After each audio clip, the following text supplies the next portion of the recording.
Bible ஒண்ணு இருக்கு, தி temptation of Christ அப்படி ஒரு முக்கியமான ஒரு சாப்டர், அதுவும் பைபிள். அது எப்படின்னா, ஜீசஸ் கிரைஸ்ட் 40 நாட்கள் உண்ணாவிரதம் இருக்கிறான், நோன்பு இருக்கிறான். 40 நாட்கள், 40 days, 40 நைட் ஃபாஸ்டிங், 40 டே ஃபாஸ்டிங். அதுக்கப்புறம் ஒரு டெவில் வர்றாங்க ஜீசஸ் கிரைஸ்ட் கிட்ட. 40 நாள் விரதம் இருந்ததுக்கு அப்புறம், எனக்காக நீ பண்றியா, உனக்கு எல்லாம் கொடுக்குறேன். கிரைஸ்ட் முடியாதுங்கிறாங்க.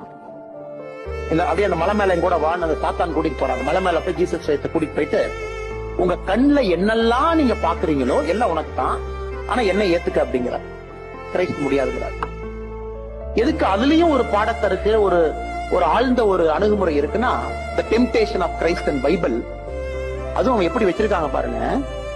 ஜீசஸ் கிரைஸ்ட் காலையில சாப்பிட்டாரு, மத்தியானம் சாப்பிட்டாரு, நைட் சாப்பிட்டாரு. அதுக்கப்புறம் டெவில் வரல.